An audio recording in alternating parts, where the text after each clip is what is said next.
आपसे कहना धन गाय जी, जो आप सभी के बीच में बैठ के ये सत्संग, ये निराकार, ये परमात्मा की महिमा और हर एक के मन के भाव भक्तिमय, चाहे वो साधन संगीत का हो, कविताओं का हो, कोई भी उम्र से की गई वो चाहे स्पीच हो, एक किसी भी तरह से हर एक ने वही संदेश दिया जो संतों ने हमेशा दिया कि इंसानी रूप का मतलब जन्म है, तो इस परमात्मा की प्राप्ति ये उद्देश्य है। और ये उद्देश्य पूरे करते करते अपने घर परिवार समाज सबकी जिम्मेवारियां भी पूरी करनी है, भक्ति गृहस्थ में रह के करनी है। तो कैसे जैसे इंसान अपने जीवन में हर समय कुछ ना कुछ करते हुए वो अगर परमात्मा से मन का नाता जुड़ा है तो हर परिस्थिति, हर सिचुएशन में वो शुक्राना भाव रहता है, वो मन में कभी शिकवा नहीं आता, सिर्फ प्यार का रिश्ता है, ये शुक्राना भाव का रिश्ता है। और ये शिकवा कहीं नहीं है कि ये पता है परमात्मा जीवन चला रहा है और बहुत अच्छे से चला रहा है। हमें सिर्फ और सिर्फ समर्पित होना है, दिल को, अपने इच्छाओं को अपने इस परमात्मा के साथ अलाइन रखना है कि जो भी कुछ है उसमें एक क्या अच्छाई उठा सकते हैं वही उठानी है, और हमारे अंदर क्या कमियां हैं उसको सुधारते चलना है। जीते जी जहाँ ये मानवीय गुण, ये दैवीय गुण आने इंसान में तभी उस तरह से पूरी तरह संभव होते हैं जब इस परमात्मा से एक प्रेमा भक्ति का नाता, ये ब्रह्म ज्ञान द्वारा ये परमात्मा हर समय दिखता है, हर एक में दिखता है, हर एक से प्यार होता है। इस परमात्मा से प्यार होने के बाद तो कैसे ये जीवन हर समय भक्ति के ऊपर आधारित, ये विश्वास के ऊपर, ये आनंद की अवस्था, ये सुकून की अवस्था, जहाँ मन स्थिर है, एक जीवन बहुत ही सहजता से चलता ही जा रहा है। तो कैसे हर किसी में वो एक योग्यता है कि ये जीवन मिला है तो ऐसा जीवन जिए जैसे जीवन को संतों ने सिखाया जीना, खुद जी के। सिर्फ संतों ने कोई बातें नहीं करी कि ऐसा जीवन जियो, ऐसी भक्ति करो, इस तरह परमात्मा में अपने हर पल के एहसास को बनाओ। नहीं, भक्तों ने खुद जिया है और फिर ये संदेश चाहे किसी भी रूप में दिया हो, वो संदेश यही है कि जीवन में ये प्रायोरिटी, ये प्राथमिकता जब तक परमात्मा है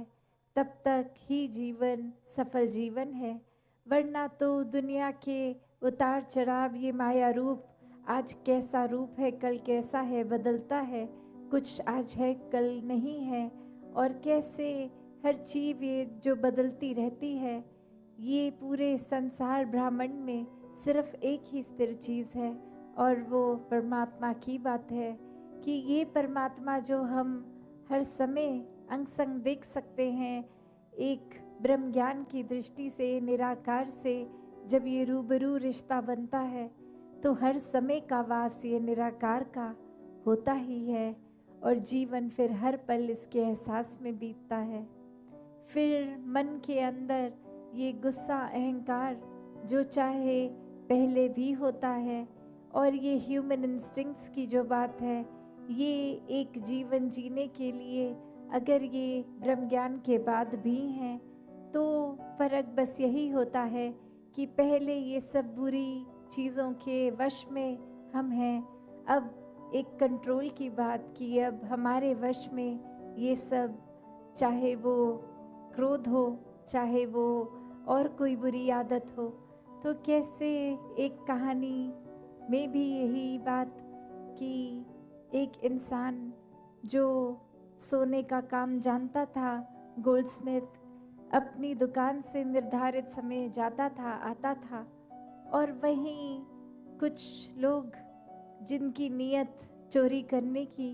उन्होंने एक दिन 2 दिन ऑब्जर्व किया कि क्या रूटीन रहती है इस इंसान की, और अब आकर फिर उस रूप में कि पता लगा कि ये आज एक बहुत बड़ी सोने की ईंट अपनी दुकान से दुकान को लॉक करने के टाइम लेगा और जाएगा, और रास्ते में हम वो चुरा सकेंगे। तो वो सब पूरा प्लान करके जब वो ये देखते हैं कि वो इंसान पैदल ही जा रहा है और वो ईंट हाथ में ही उठाए हुए है, और अब वो एक तरकीब सोचने की कोशिश करते हैं चोर कि क्या करें। उनमें से एक कहता है कि कुछ समय से मैं जाके ऑब्जर्व कर रहा हूँ, इस इंसान को क्रोध बहुत आता है, तो कुछ भी थोड़ा सा कोई कह दे, प्रोवोक करे, कुछ ऐसी बात बोले जो दिल को कठोर की तरह लगती है, एक दिल को दर्द देती है, तो उसी समय ये इंसान क्रोधित हो जाता है। तो इसको क्रोधित कर देते हैं, शायद कोई तरीका मिले उससे फिर वो ईंट लेने का। और वहीं एक एक करके कोई उसको आके कोई बात बोलता है, कोई कुछ बोलता है, कोई किसी तरह फिर उसके ऊपर कुछ पानी उड़ेल देता है, कोई उसके पैर पे कुछ सामान जोर से पटक देता है, कोई अलग अलग तरीक़ों से उसको क्रोध देने की कोशिश। और वहीं वो अपनी आदत से मजबूर इंसान एक थोड़ा सा भी एक स्टिमुलस मिलते ही वो क्रोधित भी हुआ, और फिर किसी तरह पहले तो कम क्रोध में सिर्फ कटुर वचन बोले, फिर करते करते जब अंत में वो अपने आप को संभाल नहीं पाया, तो उसको हुआ कि मैं कोई चीज़ से इनके ऊपर ये दर्द पहुंचाऊं, कुछ फेंकूं ज़ोर से, और अपने हाथ में सिर्फ वो सोने की ईंट ही थी, वही उठा के ज़ोर से मार दी। तो अब इस कहानी में अगर हम फ़ायदे की बात सोचें तो ये नेगेटिव माइंडसेट वाले इन्होंने जो ट्राई करना था वो अचीव भी कर पाए, क्योंकि वो इंसान अपने क्रोध को काबू में नहीं कर पाया। कैसे फिर एक कीमत जानते हुए भी कि इतनी कीमती चीज़ मिली है उसको पल में गवा बैठा सिर्फ क्रोध के कारण। तो कैसे ये जीवन में ऐसी कितनी परिस्थितियाँ हमारे भी आती हैं कि क्या किस समय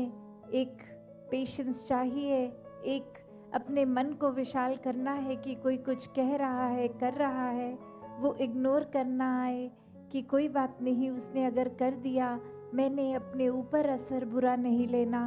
एक जैसे बोलते हैं कि एक चाल अपनी घोड़े की जो होती है वो आगे आंखों के आगे